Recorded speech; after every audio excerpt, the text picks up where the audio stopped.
What product was better 10 years ago than it is today? Social media. It peaked around 2008-2012. Makes me sad. Hard to imagine now, but Facebook was legit cool in 2009. Facebook in 2009 was the ultimate hookup app. It was also nothing but party photos, friends actually writing things on each other's walls, invites to parties, that sort of thing. Now my newsfeed is 95% goddamn ads and the other 5% family and some distant friends completely oversharing. Agreed. Back in 2009, it wasn't oversharing, it was just how you were meant to use it.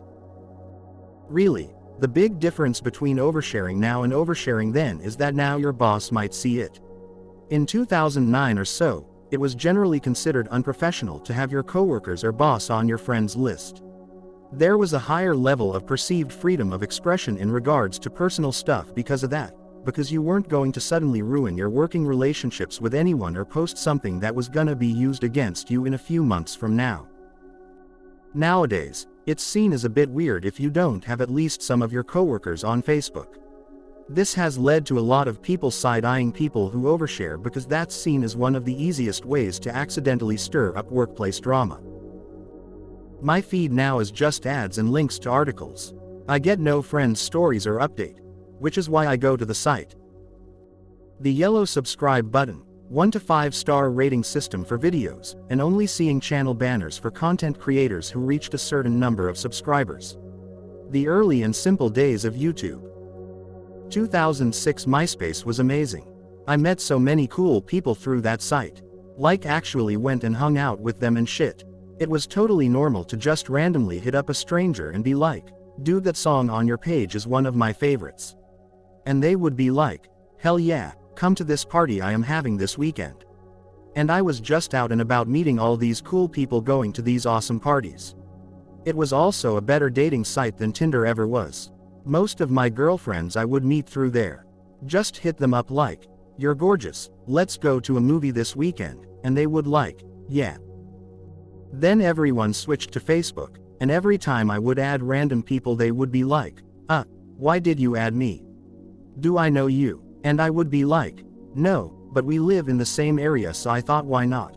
And they would be like, sorry, I don't know you, bye. And that's around the time I stopped giving a fuck about social media. It just seemed lame after that, especially since I started having my parents and distant relatives start adding me. And at one point my boss added me, and then started giving me shit at work because he would see that I was partying during the weekends and he wanted to drug test me all the time lol. I deleted Facebook in 2012, and never really got into the other social medias after that. Now I just feel old and out of touch. Quite honestly, Facebook really went downhill when the parents got on it. That was probably around 2010 for me when I was a freshman in college. It was great when it was just all people my age. The shit that pisses me off all comes from the adults. Facebook really slapped when you had to have a college.edu email address to sign up. I had to borrow one from a tech-adverse friend because my community college wasn't cool enough to be on Facebook. Yeah, after they got rid of the .edu I think in like late 05, MySpace was still the king of social media.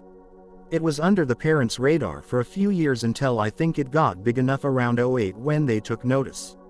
Then I would say they all piled on from 08-11.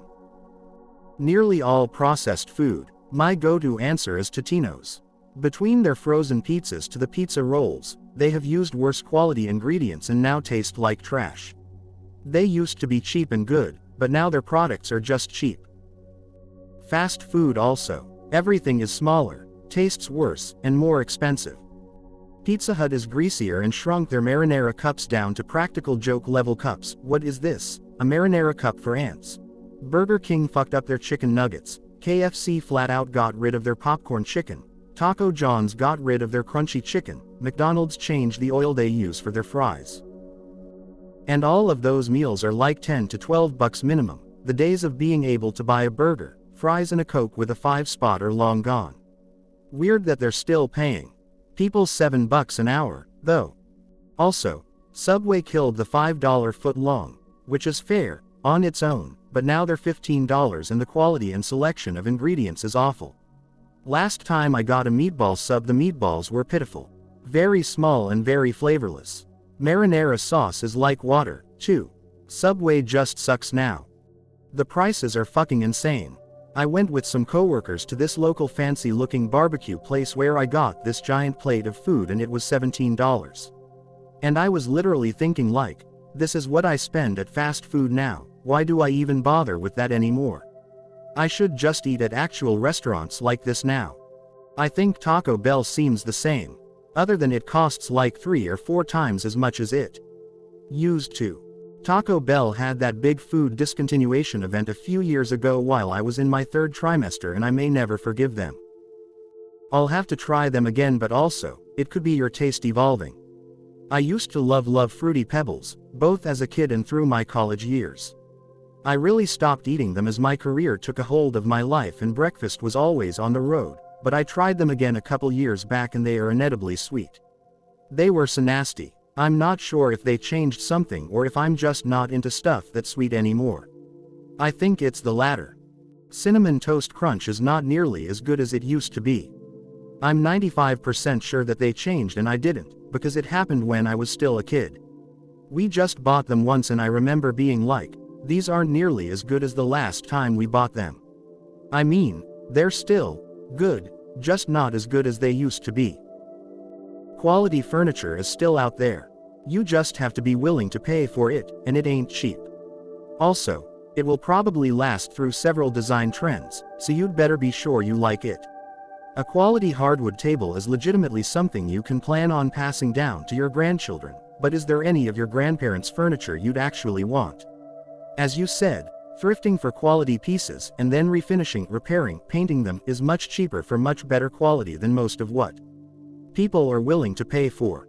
Survivorship bias. You may have had loads of hoodies from that time that didn't survive, but you're focused on the one that did. You're probably right, but I couldn't not mention what could be a textbook example of it. Nah, even these new inkjet printed t-shirts fade after one wash and look years old after a couple months. Shirts in the 80s and 90s used to be silk screened with plastisol inks, and the design would last forever. Clothes are horrible quality these days. It's sad we're in a disposable everything era. Don't think so. So many pairs of my underwear as a kid were made of such thick and cozy materials. Now they feel paper thin. They hardly feel like they hold stuff in and get holes within 8 or 9 months. It can be so difficult to find something now. I can type it in 6 different ways and it won't give me different results. It's so damn frustrating. I was looking for animals with plants in their names, and it refused to give me any results except for plants with animals in their names. I was ready to pull my hair out. Well, I was looking for things like grasshopper, not for dandelions. It's especially annoying if you're trying to find something controversial.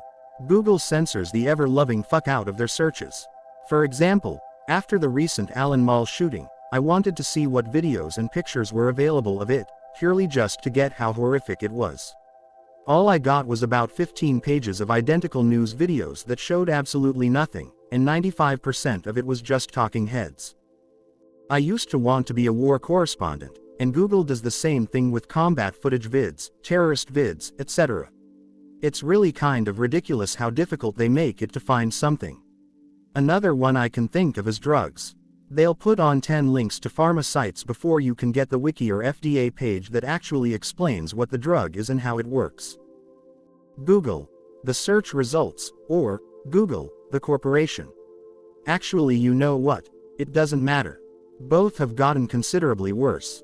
From ad-ridden first page to, don't be evil, going away, Google has finished becoming exactly what Larry and Sergey fought against in their humble beginnings.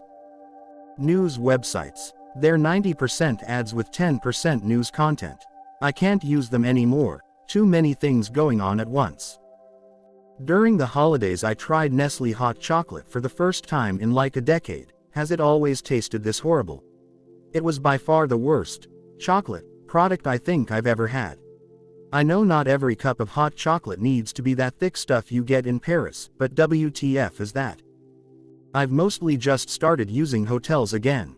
Airbnb only seems to be worth it if you get a whole house and share it with a group. I know that's what Vrbo is, but I haven't tried it. VRBO is nice, but you also have the same upcharges. The way I do it is use VRBO, Airbnb, to find the place because their search engines and maps are great for browsing, then find the actual company that owns the property and book directly through them. Easily 25% savings right off the bat. Only works for properties ultimately owned, serviced by a company, but that's usually the case. Airbnb was originally meant for people to rent out guest rooms in their homes as a casual, safe, inexpensive hotel alternative. Now we have Airbnb landlords buying properties en masse and using them as permanent long-term, luxury rentals. A similar thing happened with Uber. They've just completely lost their original intent and become yet another way to fuck over poor people. My apartment building was renting out units as Airbnb's stopover program. Never at any point disclosed to me while I was touring the building, applying, or mentioned anywhere in the lease. Just was a fun surprise to realize that a constant revolving door of strangers was coming through to stay down the hall from me. And property management was obviously prioritizing their needs above actual tenants. Joke's on them, though.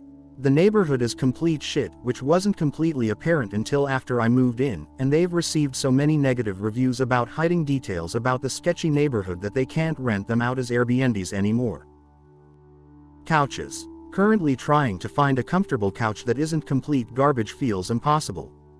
We recently went through the couch shopping gauntlet. Nothing under $1,500 minus $2,000 is worth a shit. Try to find somewhere that sells 4 seasons and give them a try. We bought one on the spot after sitting in it. Made in the US with a lifetime warranty on the frame. They're mostly slipcover, but can be ordered in hundreds of fabric options. They may be an exception to this thread.